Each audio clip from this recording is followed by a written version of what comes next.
Okay, we're recording. So as I was saying, I guess this is going to be more of a lecture. It's not my favorite approach, but that's fine. It generally means we'll finish a little bit early, which is probably fine too.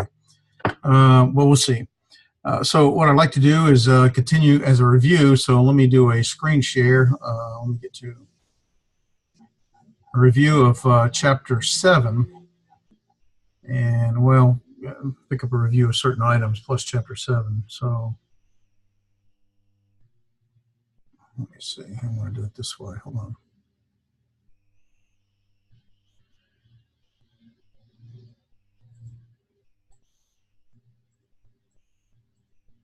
Okay. Screen share.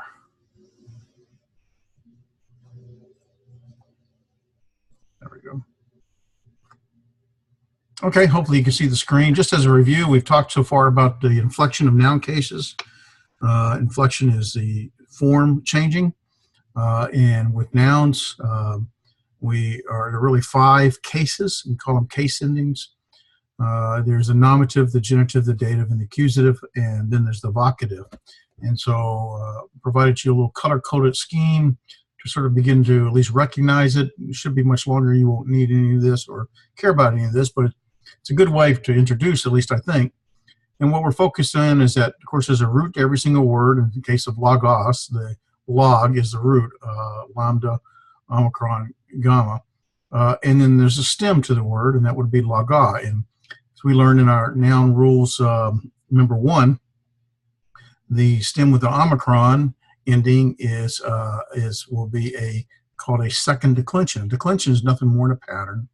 Like an red apple tree versus a green apple tree. It just follows a pattern. That's all it is.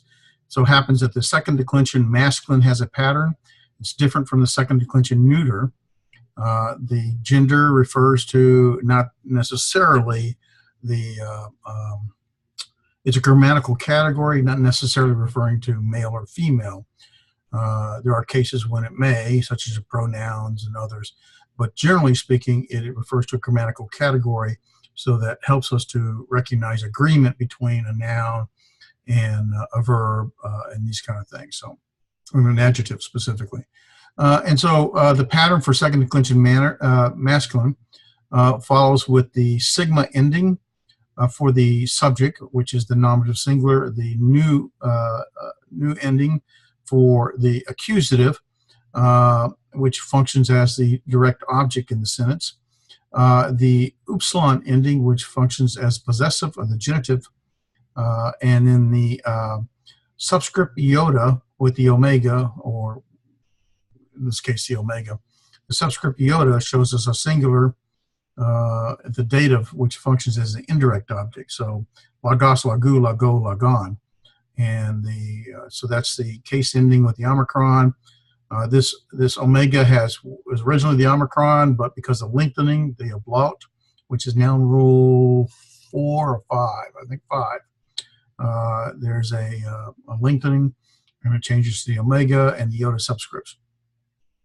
And so it's the same thing with the neuter. We're still in the second declension singular pattern. The subject has the new ending, as well as the accusative has a new ending, and there are other contextual clues that will tell you whether euangelion or euangelion is functioning in the nominative or in the singular. Oftentimes it'll be associated with the article, which will definitively tell you in that case. So euangelion, euangeliu, euangelio, euangelion, and we went over that. And then, of course, there's the first declension pattern, which is always feminine. Feminine is a category, doesn't mean they're female. We find many words that are in a feminine category, but they're not necessarily female. It's by noun rule 1, the alpha and the eta is the stem ending, and in the nominative there is no addition to the stem ending. So the stem ending, the stem itself, is the nominative case, functions as a subject. Add the new to the stem ending, and you get the accusative case, functioning as a direct object. Add the subscript iota, and you get the dative case, and add the sigma to the end, eta sigma and alpha sigma, and we have the generification singular. Same kind of thing in the plural. We're still dealing with second declension masculine plural, second declension neuter plural, red apple tree, green apple tree. I say that because it's recognized, number one, like apples, their leaves are different endings, case endings here, but also the fact that logos can never be in a neuter, and euangelion can never be in a masculine, so they don't cross-pollinate per se. So the pattern would be lagoi, lagon, lagois, lagus, euangelia, euangelion, euangeliois, and euangelia. A couple things to notice. The omega nu is the genitive plural, and that's going to be consistent all the way across. As in the singular dative, we had the iota subscript. Well, here we have the iota sigma, iota sigma, iota sigma, iota sigma. So there's a pattern that is easily noticeable. And so the iota is associated with the dative and the nouns. It's either a subscript in a singular or the iota sigma. And when we get to third declension nouns, which will be later, then the iota is still there, although it's sigma iota. And the accusative plural, there's the upsilon, except it has a sigma, and the neuter is the alpha, and then alpha sigma for the accusative in the plural. Show you a couple patterns, or let's go through the noun rules. As we mentioned, the stem endings for alpha and eta are in the first declension. So the first declension pattern, stems ending in the omicron are the second declension pattern, and we have both here. First declension is feminine, second declension is masculine or neuter. And then there's a third one, which we're not doing yet. It's consonantal stems, not in a vowel. So far we're ending in an alpha, eta, and omicron. Those are vowel stem endings.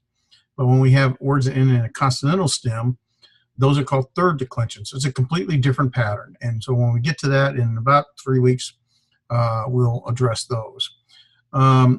For the noun rule tool, number 2 talks about every neuter word that has the same form in the nominative and accusative. In other words, if I go back, well, we'll see that in a minute. So let me do it right here. So, and I don't want to do all that. Okay. So this, and the nominative and the accusative has the same form in the neuter. So here's the neuter. So that's not neuter, but this is. So that's why we have the omicron nu and the omicron nu with a new ending. It's because it has the same form. That follows noun rule number 2.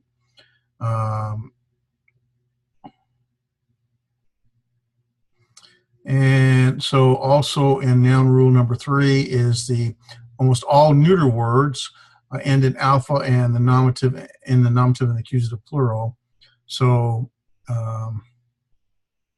here we have the neuter in the plural, the alpha and the alpha. Almost all the neuter words, doesn't mean obviously it's not all, but almost all of them end in the alpha and both the neuter for the nominative and the accusative. So that's what that noun rule 3 is about. And the dative singular, as we already touched on, the iota was subscript if possible. There are some cases where it cannot, but almost all cases will have the omega iota, the alpha iota, the alpha iota and the eta iota for the, this is a first declension masculine, second declension masculine, first declension feminine for the graphe with the subscript iota, hora with the subscript iota is the dative singular, and ergo, the omega iota for the neuter second declension pattern. So, so noun rule 4 very simply says it just iota subscripts, and it will only subscript under these vowels, if I remember right. I think that's correct. Eta, alpha, and omega. So I'm pretty sure that's correct, and it's called an improper iota. I forget now. Anyway, as we mentioned already, the vowels do change their length, and as we talked about with the omicron plus the iota, as a result of that, this omicron lengthens to its lengthened vowel. The omicron is a short vowel. The omega is the long vowel, and so it lengthens to long, and the iota subscripts. It's called. So when it changes its length, whether it's lengthening, shortening, or actually drops, it's an ablaut. Noun Rule 6, where the genitive and the dative, the masculine and neuter will always be identical. And so we have lagu, ergu, there's the masculine. We're talking here second declension, and here second declension neuter. The masculine and the neuter are the same. The pretty simple, the dative, and this is the genitive, of course. And the dative obviously is the same. It's the same across the board. The omega nu for the plural, omega nu for the plural is the same in the genitive, in the masculine and in the neuter. The same thing with the dative plural in the masculine and in the neuter. They're going to be the same. So that's Noun Rule 6. They're easy patterns to recognize. It helps you when you're just looking at it, you'll be able to recognize it. So here are the case endings that you really want to learn and know. Hopefully you're well along in this now. The sigma, nothing new. Upsilon, sigma, upsilon, you see how the genitive is the same for the masculine and singular. You see how the new and the new are the same, and the nominative and accusative for the neuter, and the alpha the same, and the nominative and accusative for the plural. The iota is going to be a subscript in the dative singular. You're going to have the iota sigma in the dative plural. Omega nu all the way across for the genitive plural. So those are, and then nu for the accusative ending. And so those are easy patterns to recognize to help you remember. If you put them with the connecting vowels, they look like this. You have that, so you can go over that. And then, of course, the article. Most important, learn the article. We'll go more and more, look deeper and deeper into the article as we go. The article is not always, we translated the, T-H-E. It does not always function as a definitive. It really functions, matter of fact, it technically functions as a marker. And the more we get into it, the more we see that. But for now, we basically translate it as the. Sometimes it's not translated. Sometimes it's with a pronoun or a name. And it's there again as a marker, and it's not necessarily translated. Anyway, so, but you can see the same pattern. You have the new ending, and the nominative and the accusative singular for the neuter. The same thing with the plural, the alpha ending, you see the upsilon, and the upsilon is the same. For the genitive, just like Noun Rule, one of the Noun Rules. The omega, iota subscript all the way across, the new ending, new. So it follows the same pattern. Tone, tone, tone, tois, tis, tois, tus, tus, ta. You really want to know and be able to recognize the article and its function, its usage. So hopefully you're well along your way with that. Vocabulary, lexical form is what you're going to find. We have the rough breathing, harmatia. And so the rough breathing has an H sound in the beginning, so it's harmatia. This is the genitive ending, so this would be harmatia or harmatias. Hey, the lexical form gives you the genitive ending to help you recognize the rest of the pattern. So it's easy then, in this case, it's pretty easy regardless. Just recognize that this is a first declension feminine pattern. So you can follow the rest of the pattern, especially now that you know the genitive. And it also includes the associated feminine article, hey, in the nominative form. So this is the nominative form, the genitive form, nominative form. And it means, of course, sin.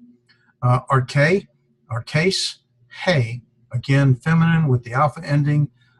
There's the genitive form and the alpha, hey, feminine form, meaning beginning or ruler. Gar is a postpositive word, meaning it never starts at the beginning of the Greek sentence, and it means for. And then apen is a verb that it refers to he, she, or it said or speaks. Ace is a preposition. We're going to get into prepositions tonight, but this one's a pretty extensive preposition. It generally refers to, we'll talk about preposition later, but generally it means into. It functions having a meaning of result or purpose. So we'll talk a little bit more about that when we get to prepositions on chapter 8 tonight. Excusia, excusias, hey. This is a word that means authority or power. Is that right? Authority, or is it power? I know it's authority, but does it include power or not? Let's look real quick so I don't mislead anyone. Yes, authority and power. Those are the options. So sometimes you see it translated in the, what does it say in Matthew 28:18, all authority in heaven and earth has been given to me. Sometimes some translations, all power in heaven and earth has been given to me. Both refer to the exact same thing. All authority requires all power. All power requires all authority. So they're directly related. Here we have the smooth breathing, so that's no additional pronunciation. Excusia, the emphasis is here, so it's excusia, and then there's a genitive form, excusias, hey, and that's how we'd see it in the lexical form. Euangelion, euangelion, there's the emphasis. There's our diphthong with the epsilon, upsilon, upsilon. So that's euangelion, and then the genitive form, euangeleu, and then ta. So this is a neuter word, one I see because it's a neuter article. So here is a neuter new ending because I'm in the nominative case. I'm not in the accusative.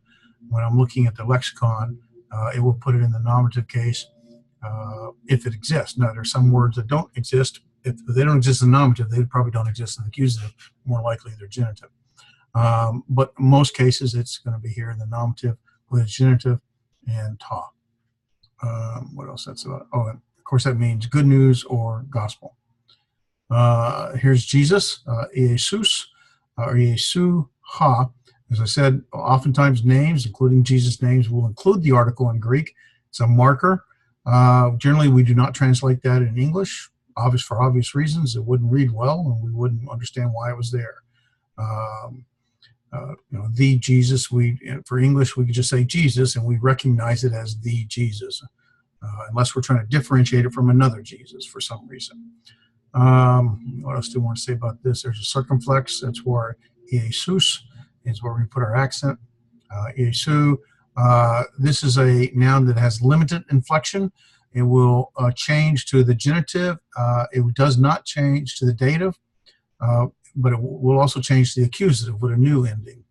But it will not have a dative ending. So it's called a limited declension or inflection, meaning Jesus.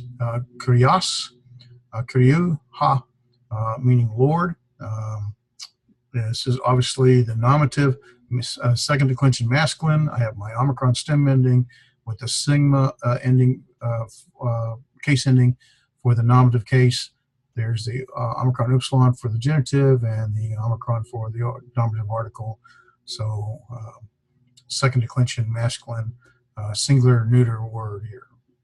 Not neuter, nominative word here. May is a particle that means no. There's significance to this versus the other no, which is oo or ook or ooks. But we'll get into that when we talk about verbs. May is only used with certain verbs versus oo or ook is used with others. And there are specific reasons, but that comes later.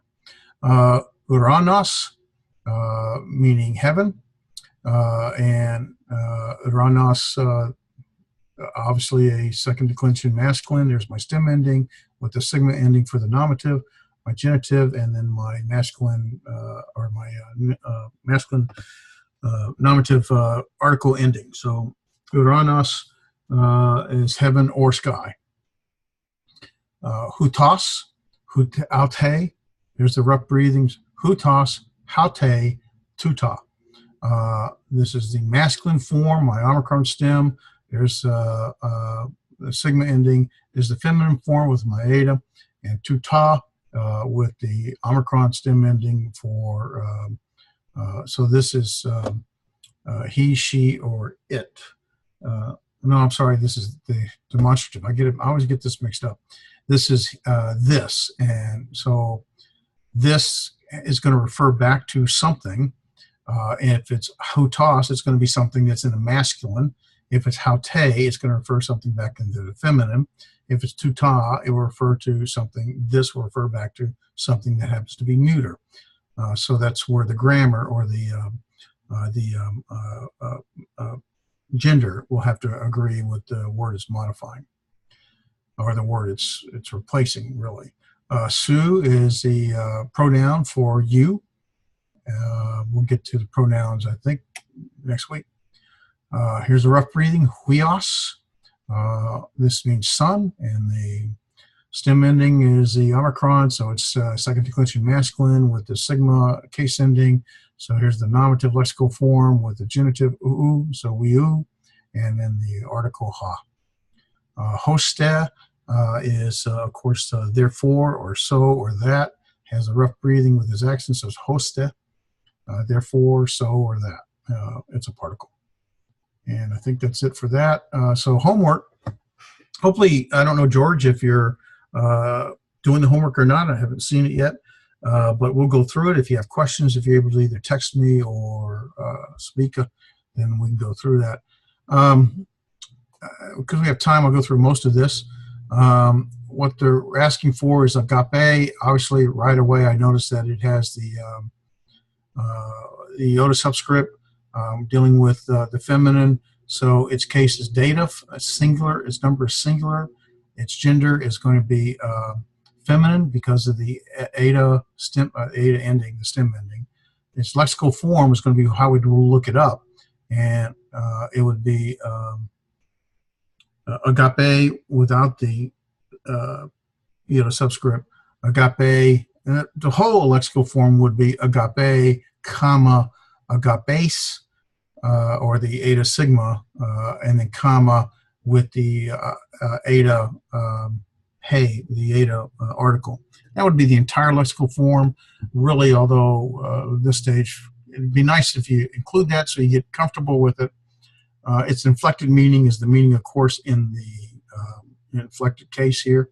And this would be, it still means love, but because it's in the dative case, we typically have helping words, and the helping words would be either to, in, or with. One of those three are generally the way to get you started in that translation. The further you go in the translation, you find that there are more nuances associated with it. Some of those nuances you can find if you want to look at on page 52 and 53, different nuances associated with the genitive and the dative. 53 has the dative, where it can be function as a, well, anyway, you can look at that.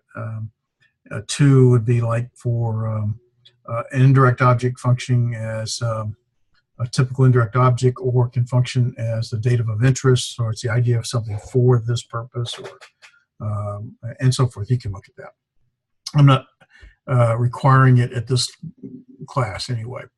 Kurios, well, this is the nominative. The case would be nominative. There's my stem ending with the sigma case ending. So it's nominative, it's singular. The gender would be masculine. I know it's masculine because this word is a masculine word. It has the omicron stem, and it uses the sigma for the case ending, so it has to be masculine. Its lexical form would be, it's already in the lexical form. It's kurios, comma, kuriu, or omicron upsilon, comma, ha, for the article. And inflected meaning is Lord. The nice thing about the nominative and the accusative, the inflected meaning does not have a helping word, so it would just be Lord. And whether it's capital Lord or lowercase Lord depends upon context.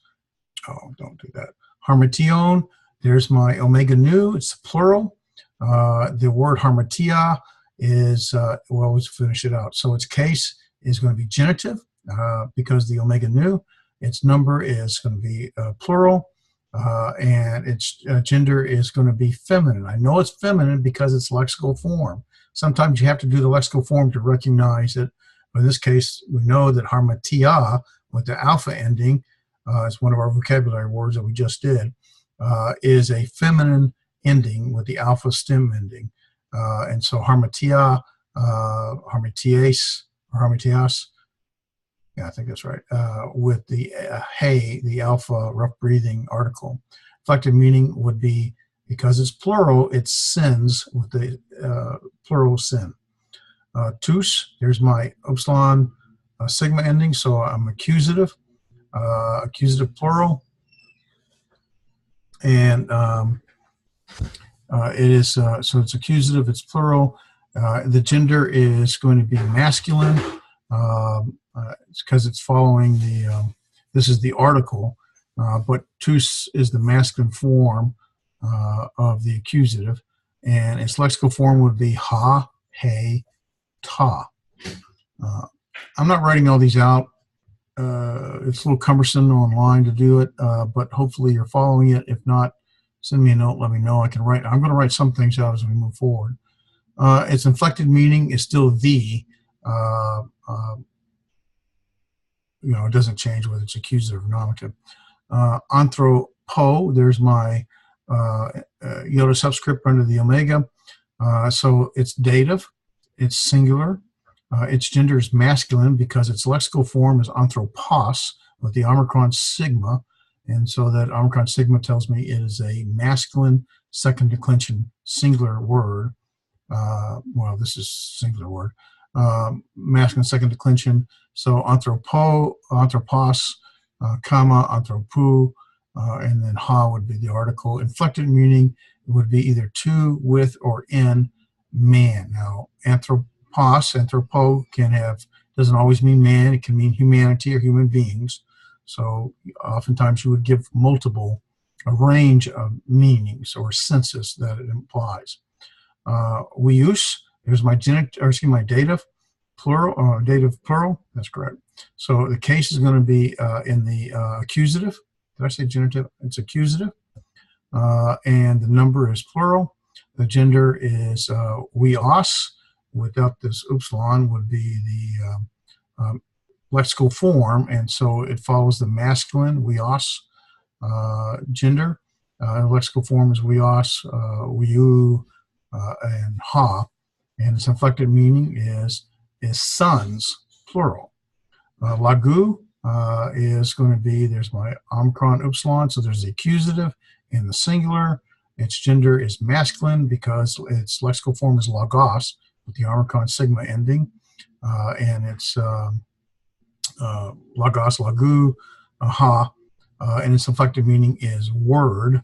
Although logos has a range of meaning, its predominant usage is going to be word. It has some other meanings as well. I don't know if the book gives that or not. I can't remember. Ta is the article, and it says 2 times, so there's 2 different usages in our format here. So we know if we follow our noun rule number 6, I think it is, the alpha ending for both the accusative and in the neuter for both the accusative and the nominative. So this can be either nominative or accusative. It's going to be plural, and its gender is going to be neuter. Its lexical form is ha, he, ta. That's the article, and it means the. Autois, there's my iota sigma, that's plural, but it's 2 times, but it's definitely going to be, and the case is going to be dative. It's going to be plural.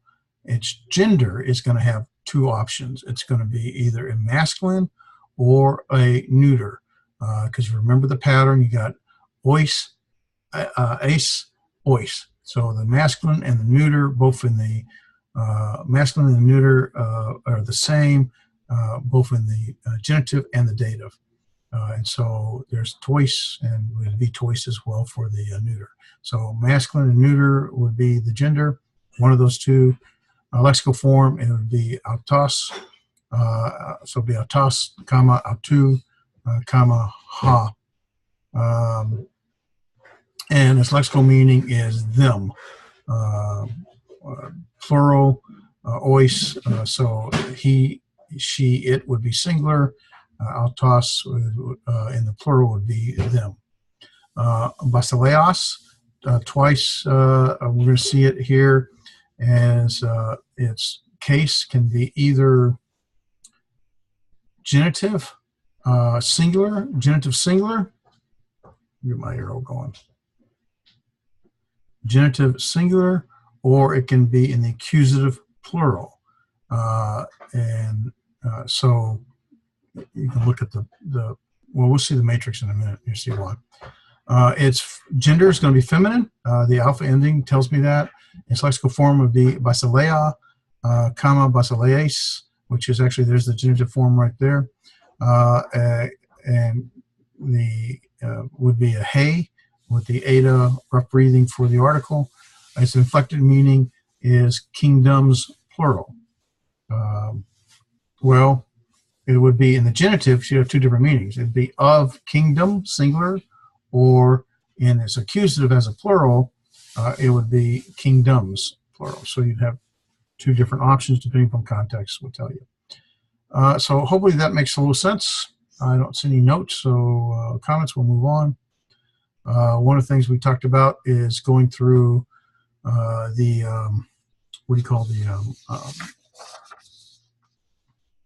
warm-up exercises in chapter 7, exercise 7 of the workbook. The first one, these are warm-up. They should be relatively simple if you know your vocabulary. Things a couple recognize. Here's my accusative, the eta nu, and then I've got my genitive plural. So it's genitive, and so this is voice of angels. I'm using the helping word of, and it's plural. So voice of messengers or angels, phone angeleon, would be voice of angels or voice of messengers, more likely voice of angels. Hopefully that makes sense. These are not complete sentences, so these are just warm-up. This would be the accusative, and this genitive, this would be considered what they call the head noun, because the of angels is giving description or possession of the voice. Hey, agape to Christou. There's my genitive. There's my genitive. This is obviously right here my nominative, and notice they go together. The article is the nominative case, singular, feminine, and it is in agreement with the noun that it's modifying or it's associated with, which is agape. In the nominative case, stem ending is the same in the feminine first declension, so that agrees both in number, both meaning singular, and in gender, meaning feminine. So this is the love of Christ. One thing that's about difficult with genitive is when you get like the love of Christ, the question is, was that Christ? Is that Christ? Is Christ the subject of the love, or is he the object of the love? In other words, it's Christ loves, and so he's the subject. It's his love he's giving, or he's giving. He's not presented here, but it's his love, or he's the object of the love. In other words, he's receiving the love of Christ, the love that a complete sentence might help us understand it. So there's different ways to look at the genitive, and the genitive is one of the more complex ones to translate. The more and more we go, we'll look into more and more the genitive. Again, on page 52, there's some more nuances associated with that, where you can talk about possession, or you can talk about its association with the head noun as the object, or its association with the head noun as a subject, or its association as plenary. Plenary means that it's functioning, there's an ambiguity that's intentional to function both as the subject and the object of the head noun. In other words, it's both. In this case, if it's plenary, it's both Christ's love and our love for Christ, or the love that Christ receives. So anyway, that's a little further than we probably needed to go, but I think we had the time. Tais, Harmatias, to Kairu. So we have the genitive article with Kairu, and so Kairos is the lexical form meaning seasons or time. It's in the genitive case, so I'll probably use my helping word of. Here's my dative plural. I have my article. My article agrees with the noun it's associated with. So Harmatias, Tais, and so we're talking about plural sins. So the sins of seasons, or the sins of time, and that's how you would translate that. Phone theu kai uk anthropu, genitive case, the omicron upsilon ending. So don't do that. Omicron, I keep hitting the mouse. Anthropu, genitive omicron upsilon ending. So uk, if you remember our vocabulary, is not. So, and kai is and or also, and here I have God as theou is a genitive case, and here is phone, phone ending in the alpha. That's my subjective nominative case.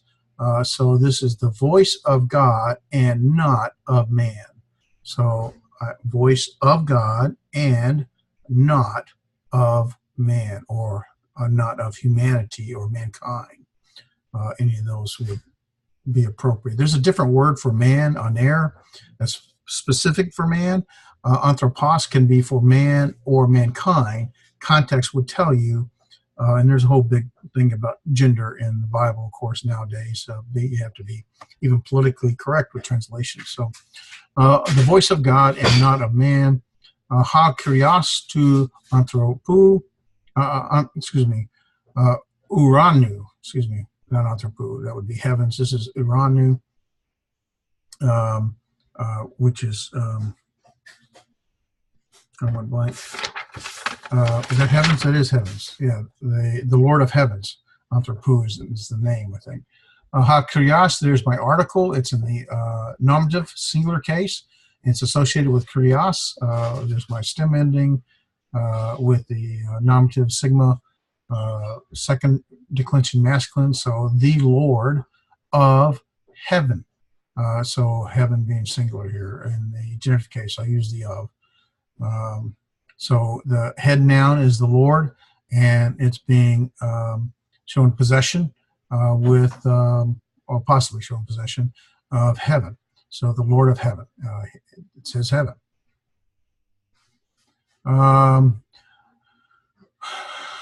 Obseste, which is a verb, is a passive verb. You will see. We'll get to verbs later. Tain, doxon, kuriou. So here we have the accusative. There's the tain, doxon, accusative, feminine word ending with a new ending. That's the accusative case. It has an agreement. Its article associated with it is a feminine word. So either the alpha or the eta there, and it's new ending for the accusative. So it's an agreement in number, being singular. It's agreement in feminine, and it's agreement in case. So case, number, and gender. And so tain, doxon is the glory. There's my genitive for kurios would be its lexical form, kuriou. So the glory of the Lord, But we would add, in English, we would insert the to make it readable. So you will see the glory of the Lord. I think that's how they did it. I don't know what number we're on.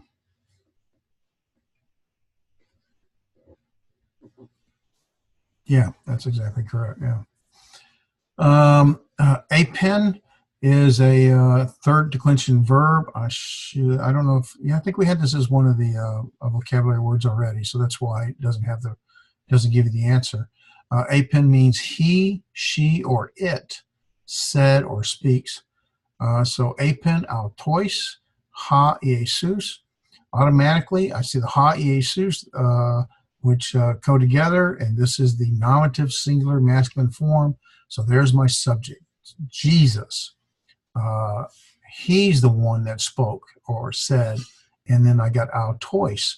Well, there's my dative plural, and so it spoke to, there's my helping word, or with, or in. More than likely, in this case, it's going to be to, could be with. Jesus spoke to them, or maybe Jesus spoke with them. More than likely, it's to. Context would help you decide that. Elale, this is a verb, third person, singular. We'll do that later. He, meaning he, she, it was speaking. Elala, so it's a imperfect verb. He, she, it was speaking. I should have my parentheses closed here. Autois, we just did this one. There's my dative singular, dative plural. Ton, logon.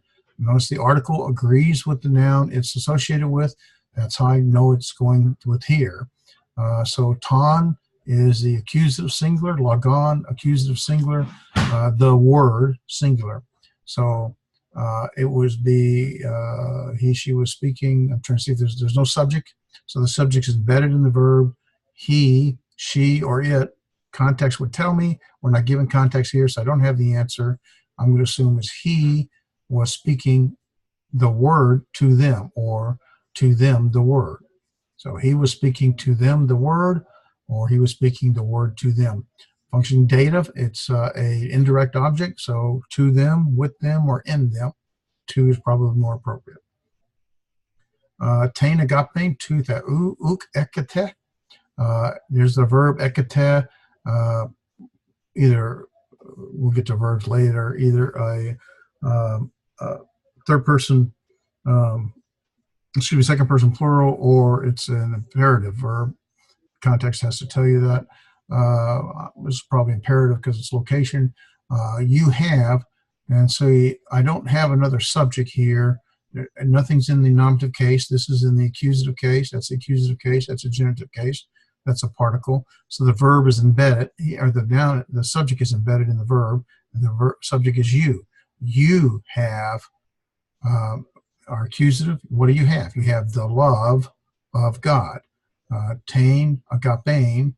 The new ending is my accusative. I got a feminine word with tein. It agrees with agapein, and both feminine, both singular, both an accusative. So it agrees in case, number, and gender. To theou is associated with love, and they don't get separated because this is the head noun. Agapein is the head noun for to theou, and so we add our helping word of. We see the genitive case, the love of God. You do not have. So you do not have the love of God would be how we probably translate that. Epimenomen, we should continue. That's a subjunctive verb, first person plural, which we'll do later. Te harmatia. Well, here we have the dative singular, and this is feminine. So we know the case, number, and gender of our article is a case would be dative, number, singular, case number. So it's dative singular, and it's feminine. Well, it should agree with the noun it's associated with, and it does. Harmatia. Here's the dative. It's feminine because I remember the stem ending is the eta or the alpha, and and it's number singular. So it's we should continue in sin, to sin, or with sin. So probably in sin. We should continue in sin, but that would be the wrong translation. There's a reason it's the wrong translation, and you got to look here. There's our semicolon, and if we remember our first night, the semicolon doesn't mean semicolon in Greek. It actually means a question mark. So we would make this into a question. Instead of we should continue in sin, it would be should we continue in sin, question mark. And that would be the proper translation. Gotta watch the grammar. Apostele, meaning he, she, or it will sin. This third person singular. Here's my subject automatically. That's what I try to do. I try to break into pieces. First thing I look for is really my verb, which we'll do later. And then I look for any dependent or clauses that I can separate that aren't part of the main sentence. And I look for my subject and my verb and any accusatives or direct objects associated with that. And so here's my subject, the son, ha weos. And then associated with that is this genitive case, to anthropou. So the son of man. And then I have this genitive plural, tous angelus. There's the article agrees with the noun that it's associated with, angelus, both in the accusative plural masculine ending. So the angel, and then autou, there's the genitive. So it'd be his. We can use this is third person pronoun. So it should have parentheses because we haven't done the pronouns yet. This would be his. So he will, the son is who the one that's sending. The son will send, the son of man, we don't want to separate that. The son of man will send his angels. So it's the son of man's angels who are going to be sent. Again, I normally find my verb. We're given the verb. I look for my subject. Here we are, hey basileia, and there's no other subject or nominative cases or accusative cases, but I do have the tone uranon. So there's heavens plural. And so we're given the verb engeken, he, she, or it has drawn near. Got a fly in here. Has drawn near. The for is a postpositive, so as you can see, it does not come in the Greek. It does not come before at the beginning of the sentence, but we'll translate it at the beginning of the sentence. We'll say for the kingdom, that's my subject, for the kingdom has drawn near. So we got to take this tone uranon.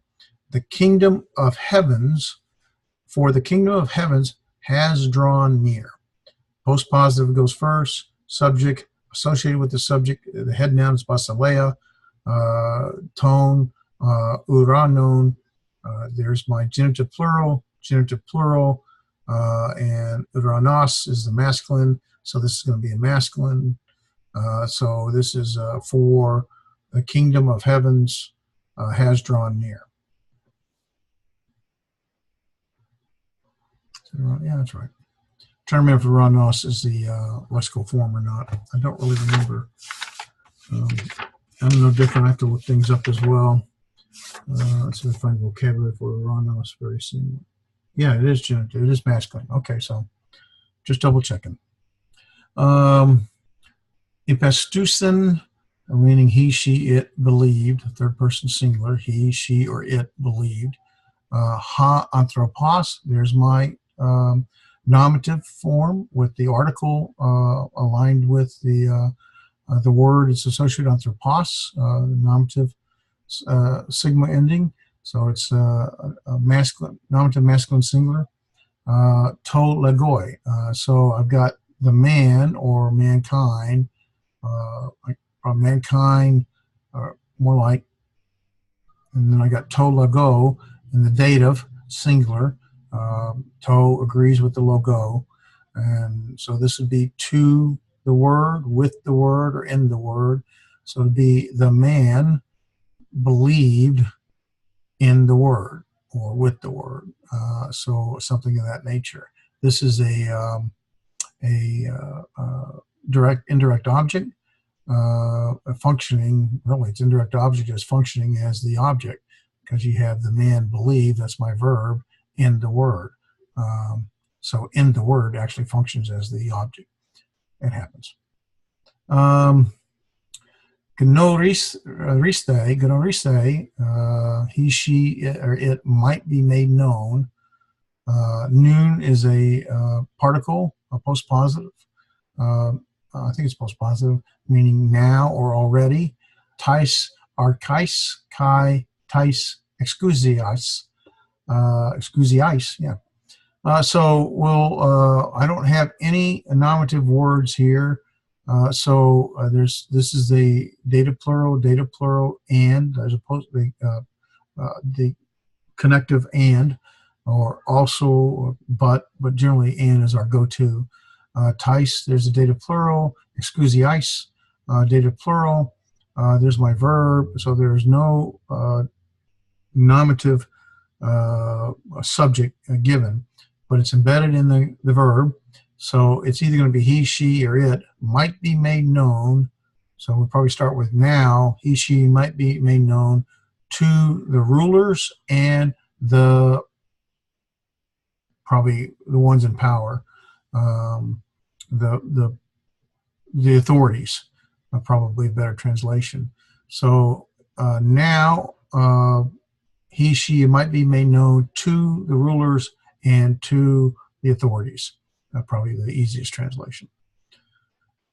Hey agape tu theou ekexutai, meaning he, she, or it had been poured.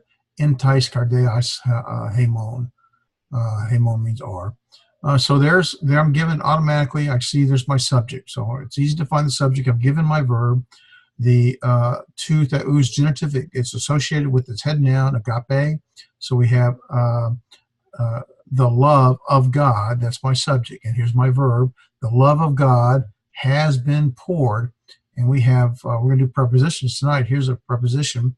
So it should have given you, maybe it did and I didn't write it. Preposition meaning in. in, and here we have the dative plural, and the genitive in our hearts.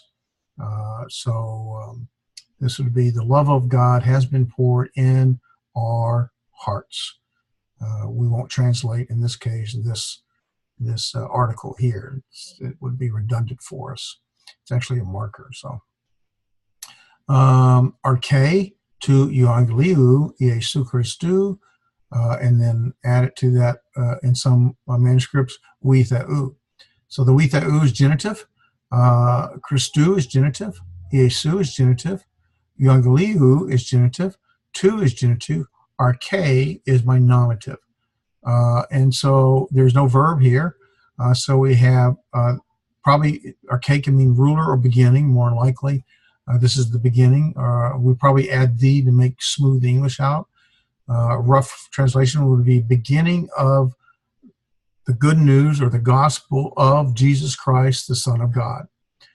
So we probably say the beginning of the gospel or the good news of Jesus Christ, the Son of God. I think that's from Mark chapter 1, verse 1. Here's a case where it's probably plenary genitive, where the good news is both Jesus Christ is the good news, so subjective, and Jesus Christ, the object of the good news is Jesus Christ, objective. So it can function and probably does function in both capacities. It's an intentional ambiguity given where the beginning of the good news is both Jesus Christ and from Jesus Christ, the Son of God. A little nuance there, I think, is kind of interesting as you look at it. Okay, so that is the homework, and how far? Well, we're kind of on time. Normally we'd probably take a break, but I don't see anybody looking tired because I can't see anybody but me. So I do want to go into, I normally ask questions, but so George or anybody's there, if you have any questions, we'll do that. If you want to send me a note or something. If not, I'll just keep going.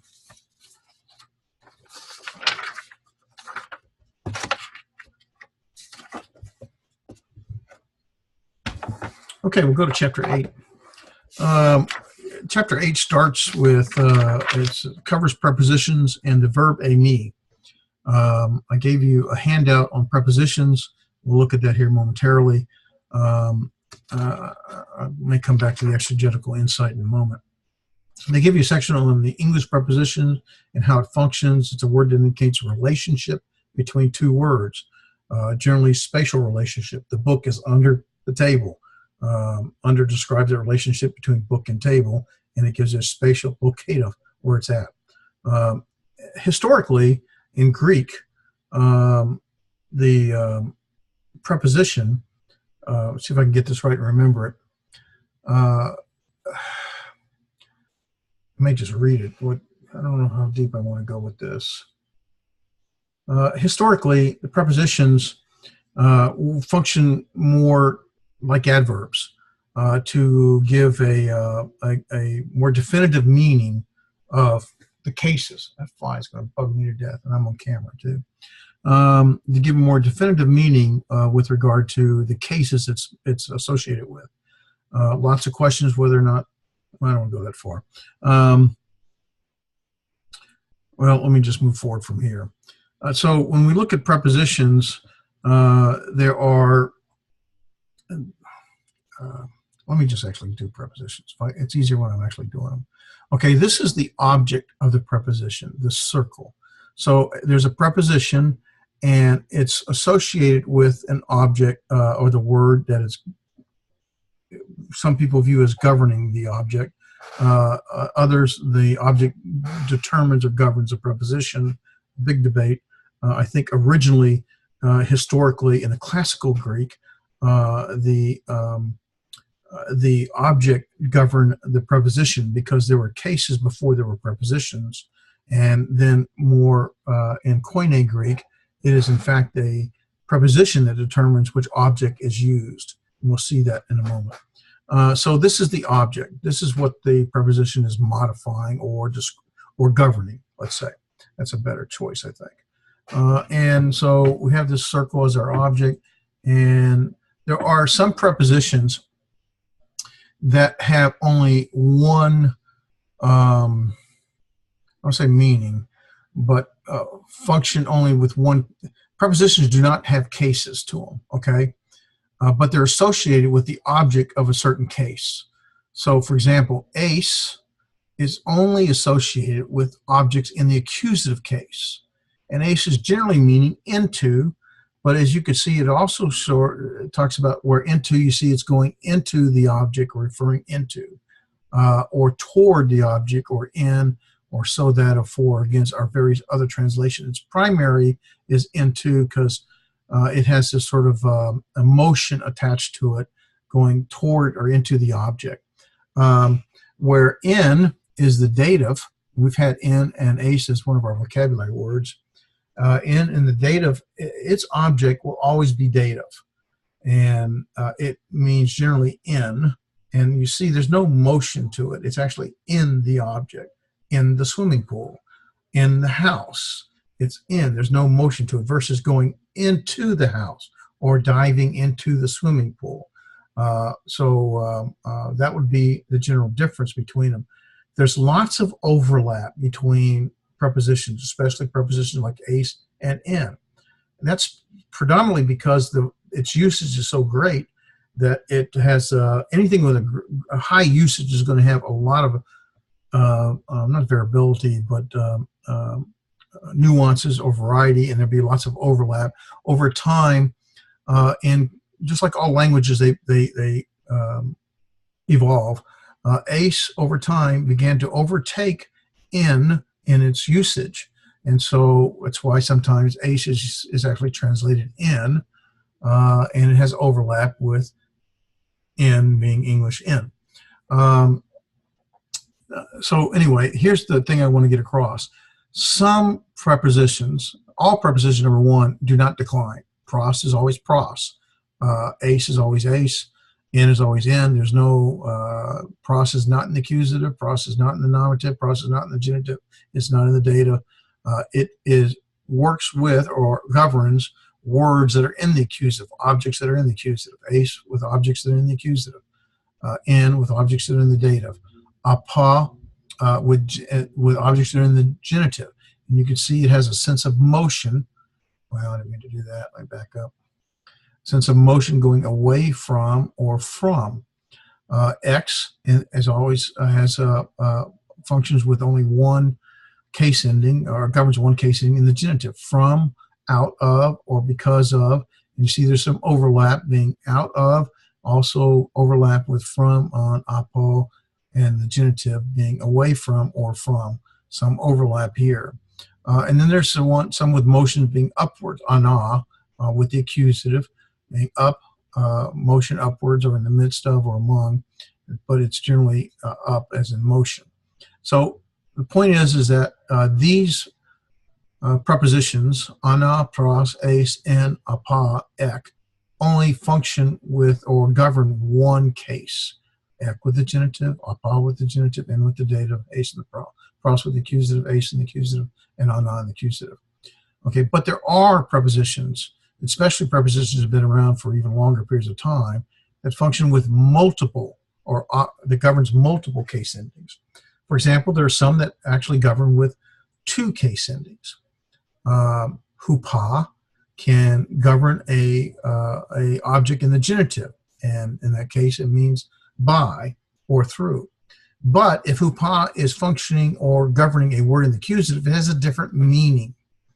If it's the word associated or the object associated with hupa is in the accusative, it's going to be translated under or below, versus hupa with governing a object in the genitive, it'll be translated by or through.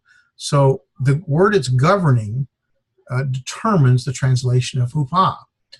So hupa can have multiple meanings, by or through, or under or below.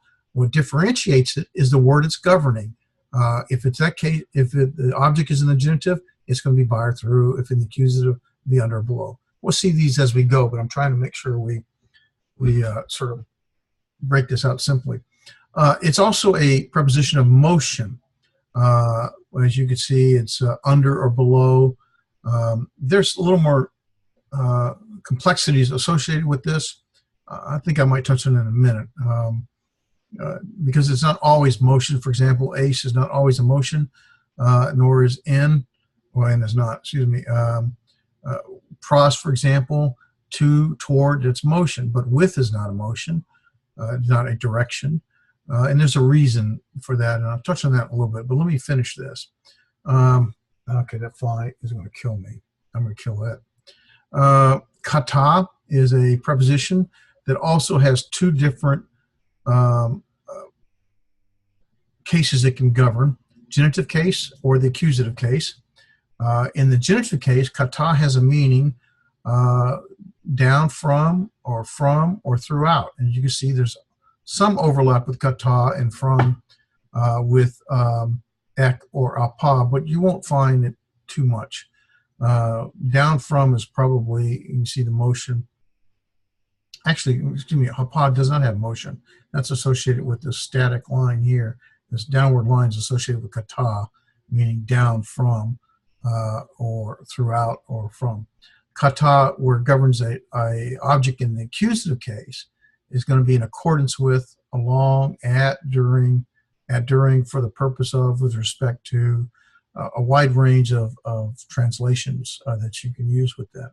So there's some words that have only govern one object, accusative, dative, genitive. By the way, no preposition governs the nominative. Nominative is not used associated with the present. So the subject doesn't have a preposition. It will be either the accusative, the dative, or the genitive. Also, huper. Huper, it has two different cases it can govern, the genitive or the accusative. If the word it's governing is in the genitive, it will be translated on behalf of, concerning, or in place of. And the accusative would be over, above, more than, or beyond. A wide range of selection in your translation. The thing that you probably want to do is when you're learning the vocabulary words with prepositions is for these words like ana, pros, ace, in, apa, ek, that only govern one case. Very simple. You got one vocabulary card for that. Ones that have govern more than one case, such as huper, hupa, kata, probably make separate vocabulary cards for kata in the genitive. It means down from, throughout. Kata in the accusative. Now, it's not in the accusative. Kata governing the accusative is in accordance with, along, and so, and same with huper in the governing genitive, huper in the accusative. There's also words, not many, that govern three different cases, epi and para. Para, here's a sort of a stative case, no real motion. Typically, you see the side of, by, or from in the genitive if it's governing a genitive object. If it's a dative, it's still near or beside or with. Para governing an accusative. And the accusative is by or alongside of or near on. A lot of similarities, but there are nuances and difference. Just probably three separate vocabulary cards with the accusative, the dative, and the genitive governing. Same with epi. These words have been around for a very long time, so they've grown and encompassed meanings of others. Epi in the governing the genitive is on. I see the on right there. Oh, don't do that. On right there. Epi in the genitive, on, upon, at, during, on the basis of. Epi in the dative, governing the dative, it's not in the dative. On, upon, against, during, in, and epi in the accusative, on, upon, to, up to, against, or for. So those are your translation options depending upon the object, the case of the object that it's governing. I was going to mention the reason you see, for example, pros, to and towards certainly shows motion. Well, that's the intent or purpose of the word pros, is to show motion to or towards.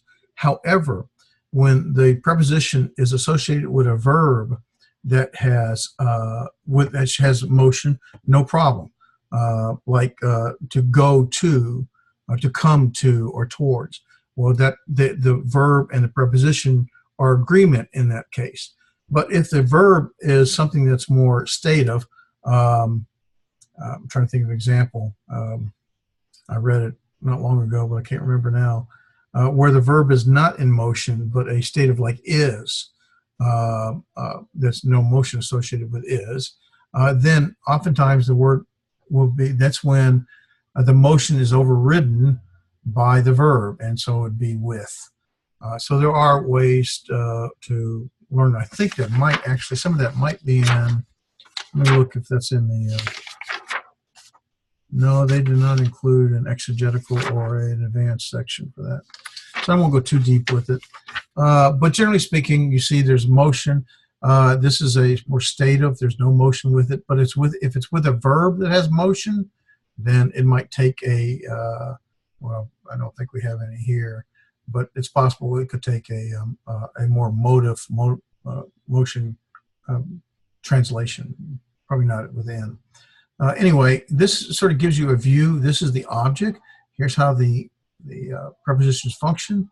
They're just like vocabulary words. Learn them like vocabulary words. They have multiple options in your decision for translation. But this gives you sort of a spatial representation.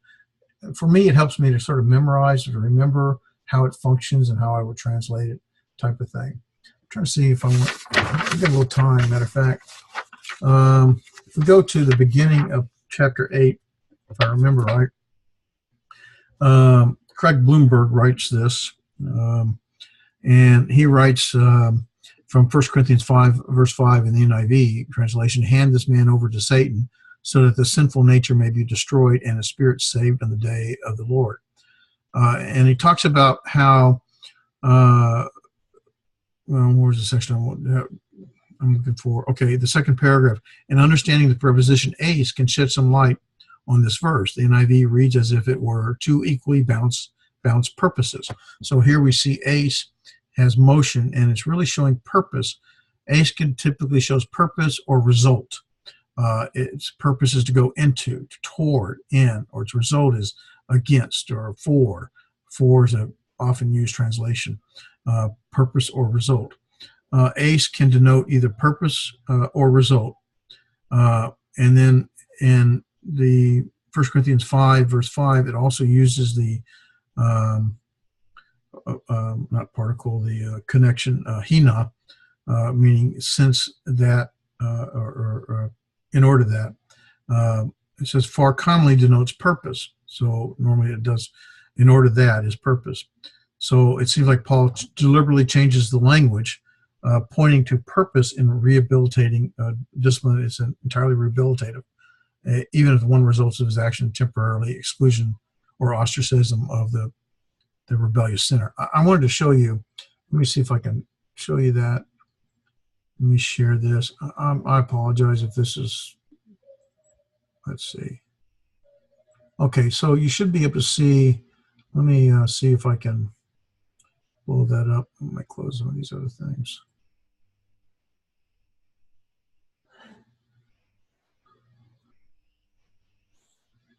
Okay, close the sandwich. Oh, yeah, okay, there we go. Oh, no, I guess not. Can I expand it? Well, okay, here's 1 Corinthians 5, verse 5. Paradunai tan toyutan to satana. There's Satan in the dative. Here's that ace he was talking about. Ace, is it a smooth or rough breathing? I can't read it. I was going to try to blow it up. I can blow it up, but it's probably going to change the screen. I might have to share a different screen.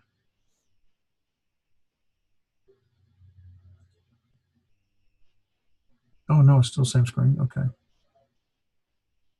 I think. Okay. Verse 5. Paradunai tan toyutan to satana ace, and that looks like it. Still can't see it. Smooth breathing. Yeah. Theron. Taste sarkos hina. So here's what he's mentioned. He mentioned the ace, athelon taste sarkos. We see the genitive taste sarkos, which would be, we haven't got to third declension. That's a third declension. So that's of the flesh. There's destruction. So hina, in order that the spirit might be saved in the day of the Lord. And so what he's saying is this ace right here but the Greek prefaces the first with an ace and the second with a conjunction, hina. Ace can denote either result or purpose. Hina, here's the hina right here. Hina far more commonly denotes purpose, which is why we often translate it in order that. That's a purpose clause. Paul's change of language seems to be deliberate. So he deliberately, so in other words, they both seem to denote purpose. Although ace can do both result and purpose, hina is more commonly purpose. Ace purpose, hina purpose. And he's saying Paul deliberately changed the language because of course, this is talking about the young man who's having a immoral relationship with his stepmother, and it's saying to give him over, hand him over to Satan for destruction. That's what this, for the purpose of destruction of his flesh, in order that he might be, the spirit might be saved. You save the spirit in the day of the Lord. To point out that his purpose and discipline is entirely rehabilitative, even if one result of his action is temporarily exclusion of the ostracism of the persistently rebellious sinner. I do like what Gordon Fee says. What the grammar suggests then is that the destruction of the flesh is the anticipated result of the man being put back into the Satan's domain. That's put him back to Satan's domain. That's the destruction. If he stays there, he will be condemned to damnation. While the express purpose of the action of his redemption. So while he's put into Satan, it's the express purpose of him being redeemed, that he might be redeemed. It's in the subjunctive case, which we'll do another day. Anyway, that's probably way too much. I find that kind of stuff pretty fascinating and interesting. George, I may be boring you to death, and hopefully you get it. So let's see where we are. I'm going to go back to sharing my screen here, I think. Okay, so we're back to our prepositions. On the next screen of chart that I gave you guys, here's the, I think there's 17 prepositions. These are what's called the proper prepositions. There are 17 of them. 1, 2, 3, 4, 5, 6, 7, 8, 9, 10, 11, 12, 13, 14, 15, 16, 17. Yeah. These are the 17 called proper. There are some that are called improper, not the best term. But I'm trying to remember what the difference is now. Can't remember exactly now. But anyway, there's another 42 prepositions. These are the most common. They're called the proper prepositions. You see N has the greatest usage in the New Testament, 2,752 times. It governs the dative, and that's its meaning associated, how it's in context would be translated with in, within, while, because of, or by. Next is ace, 1,767 times. And normally always governs accusative, meaning into, toward, in, so, that, for, against, and on down the line. Ek, epi, pros, dia, apa, kata, meta, and here's, we got one. Meta, for example, governs two cases, genitive or accusative. With the accusative, it means after or behind. With the genitive, it's with or among. Kata also is with two cases, with the genitive and the accusative, different meanings from the genitive than from the accusative. So the word it governs determines how kata is translated. Peri and the genitive or the accusative, two cases, will determine how you translate it, either concerning, on behalf of, or if it's governing accusative, around, near, about, or with. Hupa was where you saw genitive or accusative. Para, and the genitive, it has three, as we saw, the genitive, dative, or accusative, 194 times. Huper, 149 times. Two different cases it governs. Soon, meaning with, it's always governing a dative. Pra governs the genitive, meaning before, or in front of, or at. Anti, genitive, instead of, or in place of, for. Ana, meaning up, or motion upwards, in the midst of, or among. So I got this from a book called by Daniel B. Wallace, Greek Grammar Beyond the Basics. I modified it some. Well, I modified some of this stuff, I think. But this is his chart. And I thought it was cool, so I want you to have that to see. For prepositions, I think for the most part, that's what is in the chapter that we need to know. I'm trying to see if there's anything in prepositions. There's some other things I want to cover in the chapter, but I want to make sure I didn't miss anything here.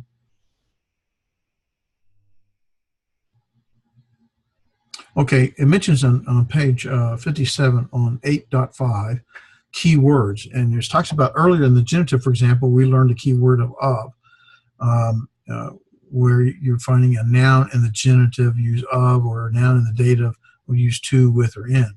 But when we're dealing with prepositions, we don't use those keywords.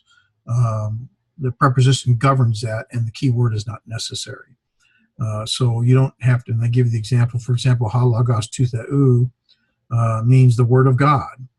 The key word of is used since the u is showing possession. God is showing possession of his word. However, the phrase ha logos apa theou is translated the word from God.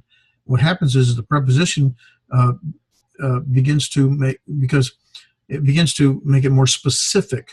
It's the word from God, where ha logos to theou, that God could be the subject of the word, or which meaning it's his, he gave the word, or he can be the object, a word given to him. I don't know if that's quite right. I wouldn't say that with God. Generally, or it's just possessive. So subject, objective, plenary, possessive. Prepositions help to isolate that and clarify that, so there's less ambiguity. And so that's why you say ha logos apa theou, the word by God or from God.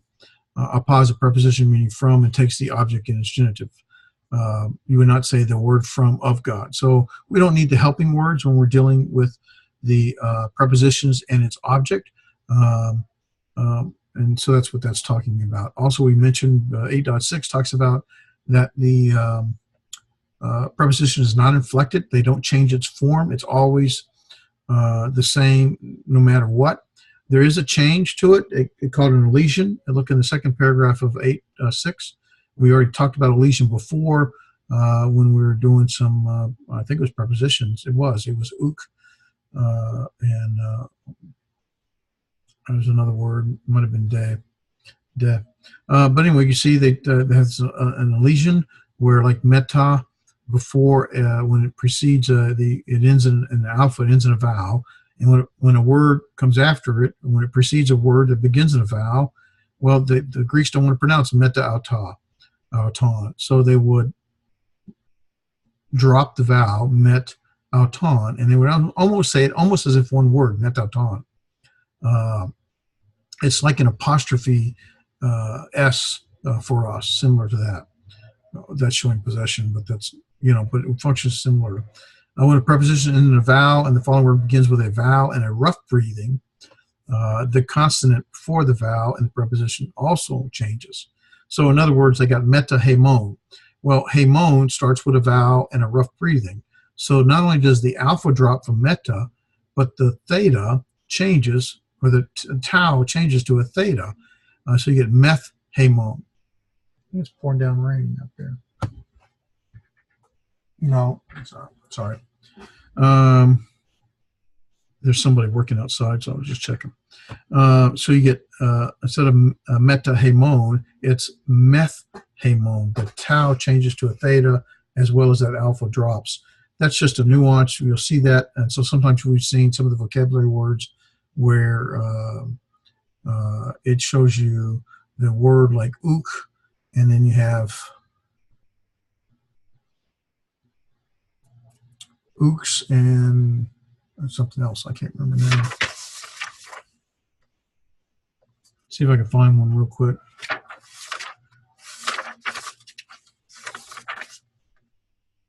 Yeah.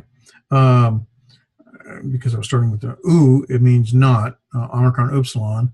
Ook would be,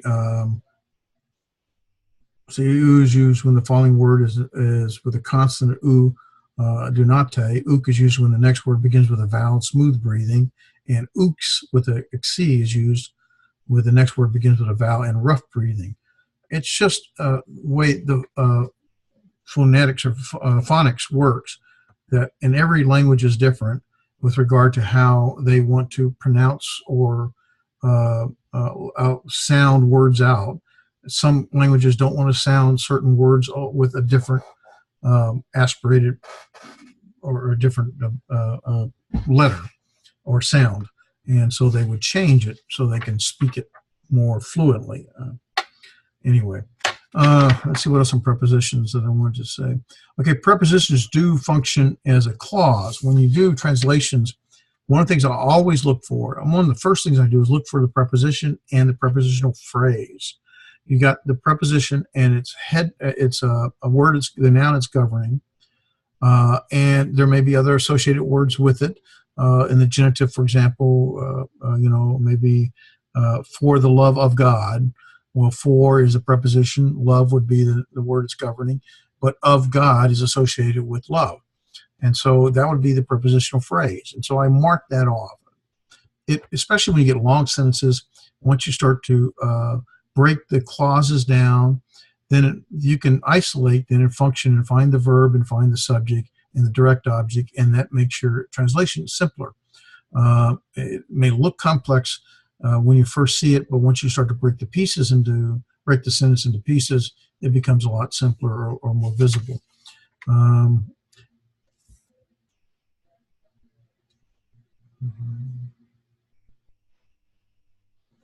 I'm trying to see what else I want to cover before I get to the eİmī. On page 58, it talks about dependent clauses, along with what I was just saying for a prepositional phrase. Hina is a dependent clause, and as we mentioned before, it typically functions as a purpose and means in order that, or in order that. It's called a dependent clause because, if you remember English, dependent clause cannot stand alone. There's no complete meaning in it, so it has to function within a complete sentence. And so normally you want to sort of isolate that, break it out, or put parentheses or brackets around it, and you'll never find the main verb in a dependent clause. So it just makes it a little easier especially to break long sentences down. Some of the Greek in the English might be translated into 3, even 4 sentences, but the Greek, it might be one long sentence. But for English speaking, we make it simpler. So there are many cases that are done in such a way. So when you're doing the translation, it's easy to break it down. I also want to touch on, on page 56. I didn't make slides for these. Sorry. 56, 8.2 is a predicate nominative. The verb to be, like is, was, am, are, were, these are verbs that are called stative verbs. They don't have any action. They're static or stative. And so the verb to be is, am, are, was, were.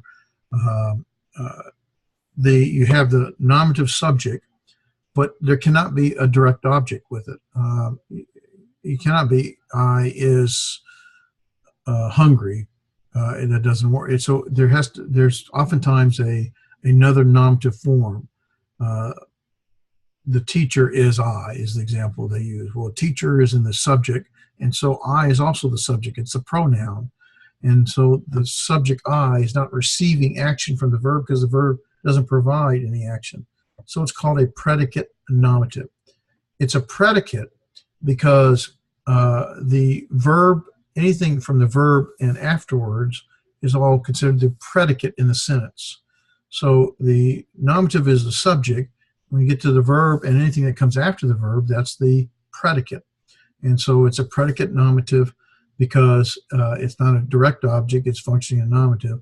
And so it's getting information about the subject.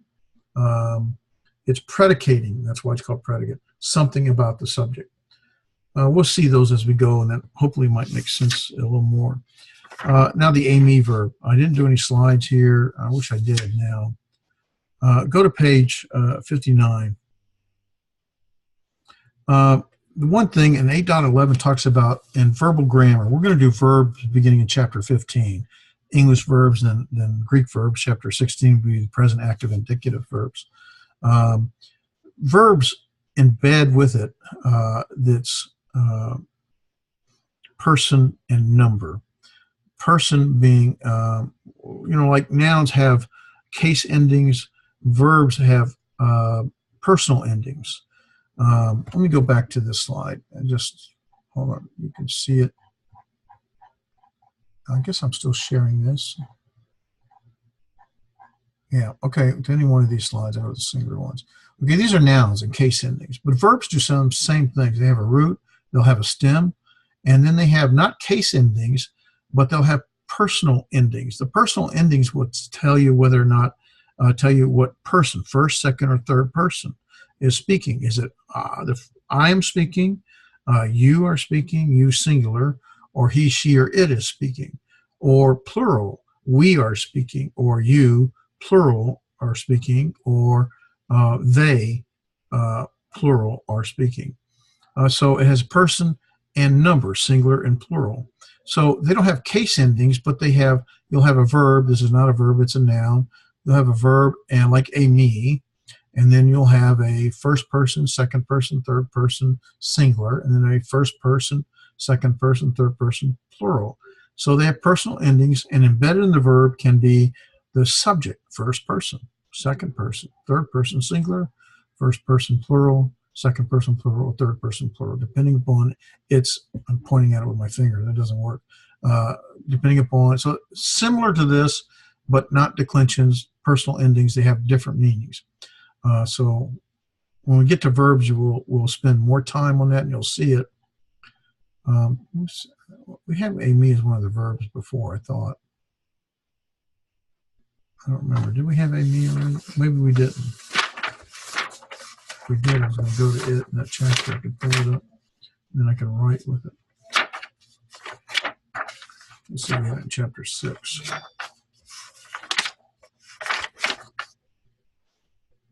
No, I guess not. Okay, so eİmί simply means first person singular, I am. Second person singular, you are. Third person singular would be he, she, or it is. In the plural form, it would be first person plural would be we are. Second person plural would be you are. And third person plural would be they are. But notice the form changes. eİmί for the first person singular, I am. But it's a with a smooth breathing, that's a diphthong. With a smooth breathing and circumflex over it. Second person singular, you are. Third person singular is estin. I'll talk about the movable nu in a second. Estin, meaning he, she, or it is. Esmin, the min ending, is a third person, first person plural. Este, the tau epsilon ending, is a second person plural, you are. And the third person plural, esin, they are. I don't know how important this is. You'll find this oftentimes in the text without the accent. And it's because, and they got a note here, is because they're called enclitics, meaning the accent oftentimes, except for the second person singular, can get pushed back to the accent of the previous word. So sometimes you'll find words that have two accents, but the word next to it, after it, is probably like an eİmί verb or some others like it, where they're enclitics, and they don't have an accent at all. I don't know why. It's just a form of the grammar that it does. So here's what I want you to remember. Number one, embedded in the verb is the subject, and subject being person, first, second, third, and number, singular, plural. So in Greek, you don't have to have a subject. The verb can include the subject. Oftentimes there is a subject, and if there is, then that is the overriding subject. Anyway, for example, you find in Greek echo, we had the word echo, epsilon, chi, omega. Echo, I, no, I want to say ego is what I want. Excuse me. Ego, epsilon, gamma, omega. Ego means I. But when it says ego eimi, well, that's I am. And in Greek, it's an emphasis that is not always there, but in most cases, ego eimi is an emphasis. In contrast to you, I am. Jesus says, in contrast to the Pharisees, I am the door. I am the way. I am the truth. I am the life. And so in Greek it says ego eimi, and it's a emphasis that's given that doesn't come across in English because we don't say I am. We say I am, and there's not a way to emphasize the I. You know, you can bold it, underline it, but our English text doesn't do that. Anyway, embedded in the verb is the subject, person and number. Person being the subject and number singular or plural. Eimi is one of the most common verbs, so you need to know this and know this pattern. Eimi, esten, esmen, este, asen. There is under the third person singular esten and the third person plural asen, what's called a movable nu. That nu at the ending is not always there, although it's there most always. Under other words, it will not be there. Esten, I think it's there except for one case, I think if I remember right. Asen, it will be there in all cases in the New Testament, but there are some non-biblical usages which may not have it, but that doesn't concern us. So if you look at 8.13, talks about a movable nu. A nu occurs at the end of a word that ends with a vowel when the following word begins with a vowel. So they would put a nu, it's called a movable nu. They put the nu there so that they don't have to pronounce and say phonetics one vowel against another vowel. And the nu would help stop the breathing so they can then move to the next word. It's not always there, but in this case is for esten. I think it says here, the nu, third person singular esten is a movable nu, but estai occurs only once in the New Testament as Acts 18:10. So one time in the New Testament, the movable nu drops. So in other words, it's the same word, a different spelling, like a and an, different spelling, the same word, although a is, an is more definitive than a. Well, actually, they're the same depending upon whether the word precedes it or comes after it has a vowel beginning. You know what I'm talking about. That's all I want to say about the movable nu. 8.14 is another important, I can't remember if we had this vocabulary word, ain, alpha nu with the smooth breathing and circumflex. That is a very high usage word. It is the past tense of eimi or esten. Esten is third person singular, he, she, it, is. That's present. Is present. But sometimes we say was, that's past tense. So it's still he, she, or it, but it's put in the past tense, it's was. So ain is another word you want to know. We're going to do verbs later, but they bring this out early because a lot of the translations that we're going to do early on will require you to understand eimi and its forms, as well as hain, which they mentioned here in 8.14. They talk about the predicate nominative on 8.15. Second function of nominative case is a predicate nominative. There's a note number 3 down here. Grammatically, the predicate is the verb and everything that follows it. I think that's what I said. It is what is left when you remove the subject and its modifiers. So everything else from the verb continuing is called a predicate. Second function of nominative case is the predicate nominative. Just as in English, the noun that follows eimi is not receiving the action from the verb, but rather telling you something about the subject.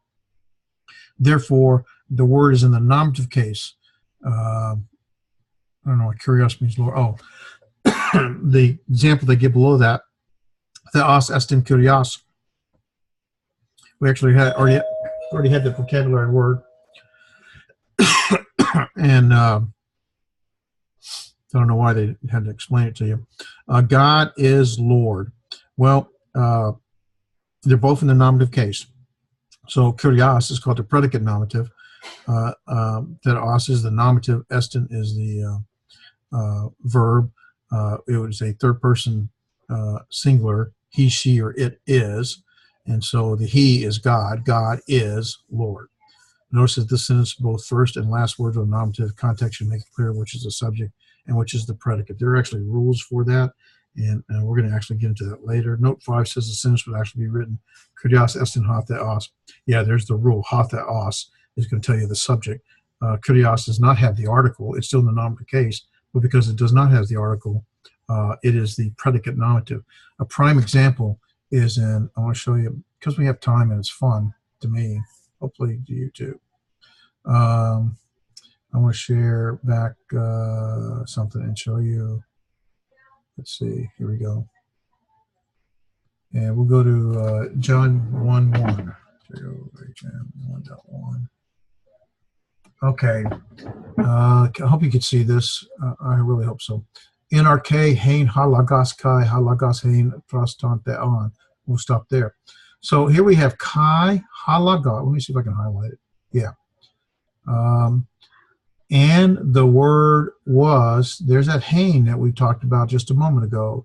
Past tense of is, was, here's pros, to, toward, or with God. Well, we said pros normally is a preposition of motion, to or toward, but in this case it gets translated with, because it's with a state of verb. The verb takes control over the motion, and hein is was, state of it has no motion, so we can't say to God. There's the accusative, the God. Can't say to or toward God, which you normally would with pros, because hein is a non-motion verb. It takes it, so that's why it gets translated with. So was with God. Here's the interesting thing.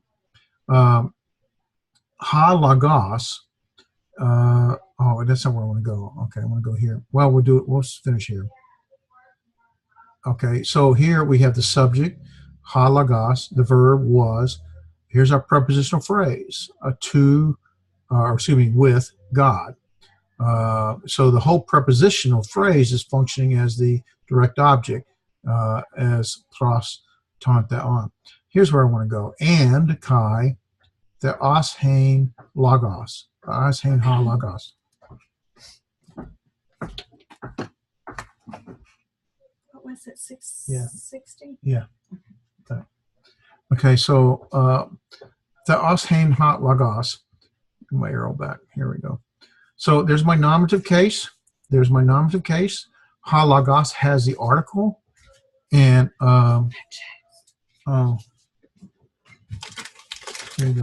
sorry, we're having to pay people. And anyway, just part of life, you know. Theos hein ha logos. Nominative case, ha logos has the article, very clear. Theos is also nominative. So how do you know which is the subject? Is God was the word, or the word was God? Which one is the nominative, the subject, and which one is the predicate? Well, because the article is with logos, it is the subject. Ha logos, the word, was God. So the word was God. There's a lot more detail, but that's how you would know that. It's a qualitative form. It's not saying that God and the word are one and the same. They are, don't get me wrong, but it's saying that their qualities are one and the same. That's a little more than this class, but anyway, the word ha logos is the word, and theos is the predicate, and so the word was God. Even though that's the Greek order, the English order would be changed to, and the word was God. And that's what we, in the beginning was the word was with God, the word was God, is how we always translate that. It's the Jehovah's Witnesses struggle with this because they want to say, because there's no article in theos, they say the word, I say the word was a God. So they insert the English the indefinite article a, because there's no article.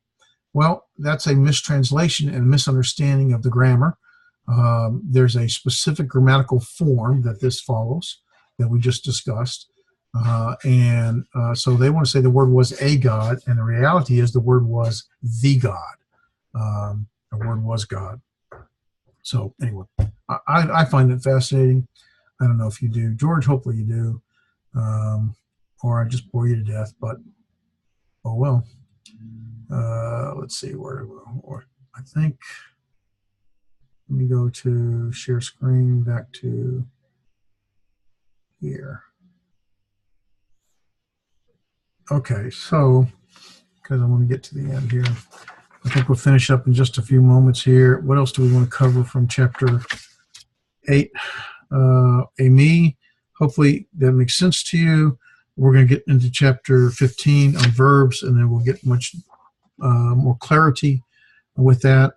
8.16 says when you are dividing your sentence into sections, this is what I had already said, make sure to separate the prepositional phrase or any dependent clause as a distinct group to see what the word the preposition is modifying. And so they give the example, halagos erkatai eistan kosmon. Well, halagos, there's my subject, the word. Erkatai is the verb, goes or comes. Here it's translated goes into the world. Into the world is modifying associated with the verb. So it's functioning adverbally as the direct object into the world, modifying the verb. That's a little deep, but all right. 8.17, Greek regularly drops the article in a prepositional phrase. If it fits the context, you may put it back in. So they give the example, halagos erkatai eis kosmon. The word goes into, and we added, as we read already, the world. So all we do, the great thing about translations is they're both an art and a science. The science is the grammar that we're learning. The art is understanding your audience and how it can make meaning to them. And so you may have to, in English, put the word order or the word words into it like the to make it smooth. And I think that's the end of our chapter. For homework, let's see, in homework. Well, it's chapter 7 homework, which we went through. Actually, we did more than the homework, but I thought it would be good anyway. Homework in chapter 8, we're going to again do all the parsing. Oh, there's no article forms. I forgot to delete that.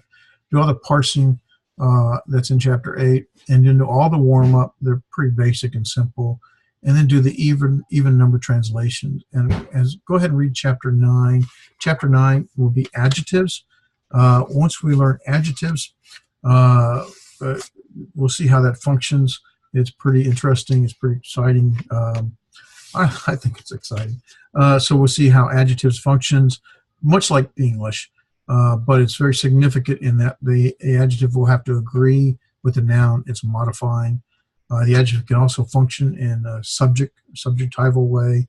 It can function in an intensifier, or it can function as a saying. And we'll get into that next week. But go ahead and read chapter 9 so we have familiarity. We'll go through that. We'll do homework, go through homework in chapter 8 next week. We'll introduce chapter 9 next week, and then we're going to spend the following week as a review, and we'll go back through chapter 6, 7, 8, and 9, and I'll show you how we do that next week, so that we have a little time to absorb it and it makes sense to everybody. I appreciate your attention, and hopefully if you have any questions, you have the video, obviously. If I've misstated something, I'll probably figure it out on the video and have to correct myself at some point. But if you have any questions, by all means, look at the video, send me a text, phone call, or George, I see you. Can you hear me now? I can hear you too. Wow. I think we've got this solved. Well, how about that? Well, it's good to see you. How are you doing? Fine. Going back to eİmī. Sure. Does this follow what do I want to say?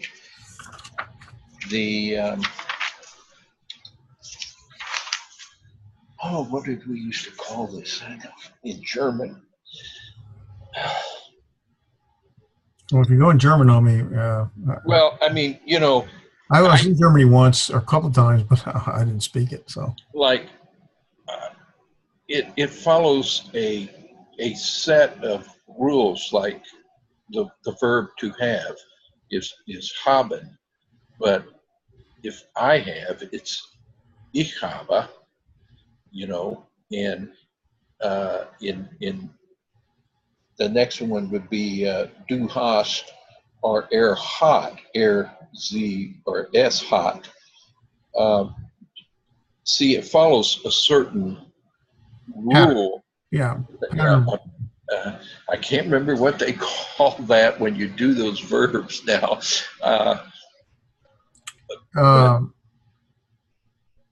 Well, I'm trying to remember now. But the Greek followed the same. Will. Yeah, it's very much the same. I think basically, I understand what you're talking about. Very much similar. That. Well, let's take another verb. Give. I guess that's the best way to answer my question. Okay. It looks like here goes in your 816. Yeah, erkatai. Follows that because it has a iota at the end, as does eīmī. There, so would the next one follow more or less the same rule? I know it's going to be a little. Well, yes and no. I mean, when we get to verbs in chapter 16, we'll begin to go through it. Erkatai is a middle passive word, so that's the tie ending, so it's not quite the same. It's not quite the same. No, it's not quite the same. But I think what you're talking about, yes, there is a pattern, but we're going to see actually 4 different patterns with verbs. We'll see. I'm trying to think now. We'll see a. Let me find what I'm looking for. Primary tenses that are active, and which have another primary tenses and other endings that are going to be in an active case or active ending, active voice. And then we'll see primary tenses in a middle or passive voice. And then we'll see secondary tenses that are active voice and secondary tenses that are middle passive. So there is a pattern for each one of those 4 that will tell us how that verb is being used in this as a first, second, third person, singular, plural, and will tell us whether it's active or middle or passive. In other words, is it the verb doing the action, or is the verb receiving the action, or middle would be a combination, doing and receiving the impact or the results of the action. So it's similar to, I think, what you're talking about, but probably not exactly the same. Right. But I'm not familiar with German to know for a fact. Well, I just wondered if it followed some rule, because more or less once you learn that rule, any verb that you come upon, you can just about, recognize how it's being used. Yeah. Yeah. Well, it does. Let me give you an example. We're going to jump way ahead. We got a couple minutes. Let me go to chapter 16 on page 133, just to jump way ahead. And I got charts that are really pretty cool. I spent a lot of time building these charts that help break this down, but just to show you there is a pattern. They show you the present active indicative, and their go-to word is luo, and they see the blue, the omega ending, and the ace, and the a, and the amen, and eta, and usen. Well, every present active indicative will end with those same endings. So you'll be able to recognize how that word, it's like when I say lu amen, or another word with amen, or another word with amen, or another word with amen. I may not recognize what the word means, but I'll know automatically it's first person plural, and it's used as present active indicative. And we'll talk about all that later. So yes, there is a pattern, and that's what we'll go through once we get here. That help a little bit? Did I just throw too much confusion into it? No. So eīmī has a pattern. Well, matter of fact, you see the S-men on 8.12 on page 59, and you compare that to, I think this is what you're looking for. Where were we at in chapter 16? What page was that? Let's see, 16. Where lua men is the, see the men ending? They both have the same ending. They're both first person. 16, what page? Page 133. So first person plural, the men, mu, epsilon, nu ending is a first person plural. Well, that's the same ending as the eİmī for S-men. And so we get the same basic pattern. There are some variations on the singular. The same with the second person plural. The tau epsilon is the same for eİmī and luo. So luete versus este.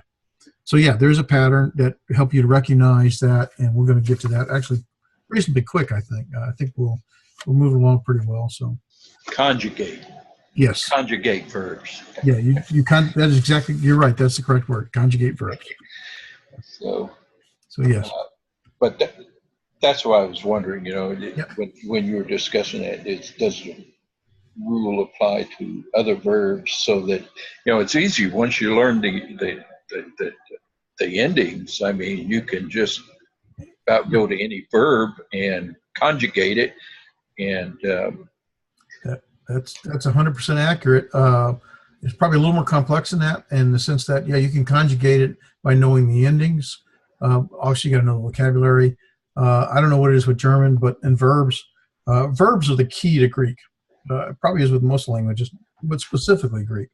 And we start with nouns because we sort of build a foundation to understand inflection and understand case endings. And then we move to verbs. You're right, it's conjugating the verb. Instead of parsing the verb, you conjugate it. Or actually, so declining, you conjugate it. But anyway, the verb becomes the key to really translating the Greek, because embedded in the verb is past tense, present tense, future tense. Embedded in the verb is the subject, singular, the number, singular and plural. It determines, we're going to get a lot more into this later, it determines whether or not there's action start, whether it has an aspect to it. There's a lot of significance to the verb, and it's key to understanding and translation. So we're going to spend a lot of more time on verbs than we are on nouns. And we actually get into verbs, I think, when we get to chapter 15, and here we are almost halfway there, so it won't take long. Yeah, I think from what you were saying earlier, I think maybe you were going a little too quick for what's her name? Well, the real issue is someone who has a background makes it easier, but like when I learned, the real issue is how much time do you spend outside the classroom. It doesn't make it easier if you don't. Right, and so the idea was to get through the first chapter 6, 7, 8, 9, which all have the same basis dealing with case endings, although prepositions don't. But 9 is going to be adjectives, case endings. And so put all that together and then spend some time absorbing it. But it really depends on how much time you spend. And it can be difficult, definitely. Here's my flashcards. Yeah. Oh, yeah, there you go. Here's my flash. And those are just the vocabulary words. Now, these are grammatical rules. Yeah. Like name the vowels. Right. What are the vowels? Yeah. That's pretty cool. And what's well, where are you out of, George? Where are you from? Army brat. Okay, I was an Air Force brat. I was in the Marine Corps in my own time. Where were you at? My father, I was born at Fort Sill and traveled around. He finally ended up at White Sands Missile Range. Okay, I was in Alamogordo. Oh, okay. You're just down the road from us. I've been to White Sands a few times, so I know the area. Did some work with some folks there. It was kind of neat because when I was there as a young boy, the Germans were still there. We were still firing. Really? the V2s, we were strapping them into that. Remember, as you came in the El Paso gate, you had that static tester off on the side of the mountain, and they'd stop all the traffic while they were firing these engines. And so, you know, I grew up with that program. In fact, a lot of the contractors would come through and hand out the mission badges. I've got complete sets of Mercury, Gemini, and Apollo mission badges. I don't think I have the Apollo 1. I think they didn't hand that out after the accident because it never flew. Really? But where are you at now, George? I live in Crawford County. Oh, okay. Okay, not too far away. Yeah, I'm real close to you. Okay. And I guess this is will be more or less like independent study with you and me, since everybody else has kind of dropped by the wayside. That's okay. It's good for me to go back over all the foundation stuff. It helps me. I'm fine to do it. I enjoy it, and I'm fine. Well, I did independent study when I took a degree at Kansas State. I wanted to be a foreign area operation and going to be in an attaché someplace. But so I took a degree in political science, and lo and behold, when it came time to choose my secondary specialty, my primary branch was infantry, but my secondary was chemical because of my background in chemistry, physics, and math. So they stuck me in that. But I always wanted to be. And I had a chance. I really did. I had a chance to be an FAO. When I came back to the career course at Fort Benning, they came in one day and they said, "We need FAOs. Anybody want to be an FAO and hasn't attended their secondary specialty course?" And I thought about it for a while, and I said no. And I'm glad I did, because there are only 4 JB teams in Europe, chemical JB teams. One each assigned to the CAV squadrons or regiments, and then one each assigned to the corps.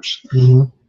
And this major handpicked me to command that JB team because it had been there a year and they had done absolutely nothing. And he thought my infantry background would spark them, and it was very interesting.